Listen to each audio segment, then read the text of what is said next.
American സൈന്യം ഇന്നു പേടിക്കുന്നത് ഇറാനിലെ കൊതുകുകളെയാണ്. വെറും കൊതുകല്ല കേട്ടോ, ഇത് കൊതുകു പടയാണ്. അതെ, അമേരിക്കയുടെ പടുകൂറ്റൻ വിമാനവാഹിനി കപ്പലുകളെ നിഷ്പ്രഭമാക്കുന്ന ഒരു വിചിത്ര സൈന്യമാണിത്.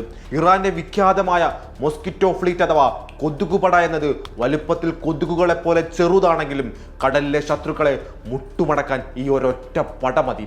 ഇറാന്റെ ഇസ്ലാമിക് റവല്യൂഷണറി ഗാർഡ് കോപ്സിന്റെ കീഴിലുള്ള ചെറുതും വേഗമേറിയതുമായ ആയിരക്കണക്കിന് ബോട്ടുകളുടെ ഒരു വ്യൂഹമാണിത്. കൊതുകുകളെ പോലെ ചെറുതും എന്നാൽ പ്രഹരശേഷി ഉള്ളതിനാലുമാണ് ഇവയെ മോസ്കിറ്റോ ഫ്ലീറ്റ് എന്ന് വിളിക്കുന്നത്. സാധാരണ വിനോദസഞ്ചാര ബോട്ടുകളെ പോലും പരിഷ്കരിച്ചുകൊണ്ട് മിഷൻ ഗണ്ണുകളും റോക്കറ്റ് ലോഞ്ചറുകളും ഘടിപ്പിച്ചുകൊണ്ടാണ് ഇവ നിർമ്മിക്കുന്നത്.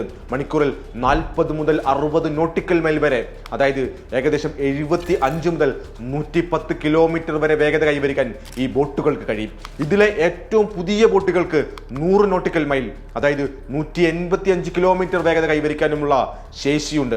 മിസൈലുകൾ, ടോർപിഡോകൾ, മെഷീൻ ഗണ്ണുകൾ, മൈൻ നിക്ഷേപിക്കാനുള്ള സംവിധാനങ്ങൾ എന്നിവയെല്ലാം ഈ ബോട്ടുകളിൽ സജ്ജീകരിച്ചിട്ടുണ്ട്. ഈ ചെറുബോട്ടുകൾ ഒരേ സമയം 100 കണക്കിനെണ്ണം ഒരു തേനീച്ച കൂട്ടത്തെ പോലെ ആക്രമിക്കുമ്പോൾ ശത്രുക്കളുടെ ശതകോടി വിലയുള്ള റഡാറുകളും മിസൈൽ പ്രതിരോധ സംവിധാനങ്ങളും വെറും കാഴ്ചക്കാരായി മാറുന്ന കാഴ്ചയാണ് ഇപ്പോൾ ഹോർമൂസിൽ നാം കാണുന്നത്.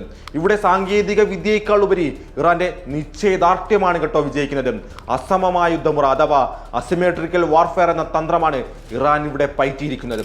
ഒരു അമേരിക്കൻ വിമാനവാഹിനി കപ്പൽ തകർക്കാൻ വമ്പൻ കപ്പലുകളുടെ ആവശ്യമില്ലെന്നും സമുദ്രനിരപ്പിനോട് ചേർന്ന് റഡാറുകളുടെ കണ്ണു വെട്ടിച്ചു നീങ്ങുന്ന ഈ കൊച്ചു ബോട്ടുകൾ മതി അവർക്കിന്ന്. ഇറാന്റെ തീരത്തെ ദുർഘടമായ പാറക്കെട്ടുകൾക്കിടയിലെ രഹസ്യ ഗുഹയിൽ നിന്നും നിമിഷ നേരം കൊണ്ട് ആയിരക്കണക്കിന് ബോട്ടുകൾ പുറത്തേക്കെത്തിച്ച് അമേരിക്കൻ ബോട്ടുകളെ ആക്രമിക്കാൻ ഇറാനിന് സാധിക്കുമെന്നു സാരം. വൻ ശക്തികളുടെ ഒരു മിസൈലിന്റെ പകുതി വിലയ്ക്ക് ഇറാൻ നിർമ്മിക്കുന്നത് ഇത്തരത്തിലുള്ള 100 കണക്കിന് ബോട്ടുകളാണ്. സാമ്പത്തികമായും തന്ത്രപരമായും ഇറാൻ ഇവിടെ ബഹുദൂരം മുന്നിലാണെന്ന് പ്രത്യേകം പറയേണ്ടതില്ലല്ലോ. തങ്ങളുടെ ഉപരോധങ്ങൾ കൊണ്ട് ഇറാന്റെ നാവികസേനയെ തകർക്കാമെന്ന പാശ്ചാത്യരുടെ മോഹങ്ങൾക്കാണ് ഇവിടെ അന്ത്യം കുറിക്കപ്പെടുന്നത്.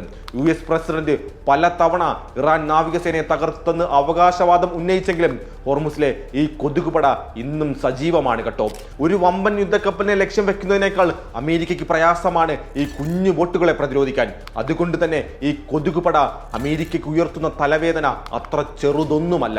അമേരിക്കയെ പോലൊരു വൻ ശക്തിയെ സ്വന്തം അതിർത്തിയിൽ പ്രതിരോധിക്കാൻ വമ്പൻ ആയുധങ്ങൾ തന്നെ വേണമെന്നില്ലെന്നാണ് ഇറാൻ ഇതിലൂടെ ലോകത്തോട് വിളിച്ചു പറയുന്നതും. ഹോർമുസിലെ ഓരോ തിരമാലയും ഇന്ന് വിളിച്ചു പറയുന്നതും ഇറാന്റെ ഈ അജയ്യമായ പോരാട്ട വീര്യത്തിന്റെ കഥ തന്നെയാണ്.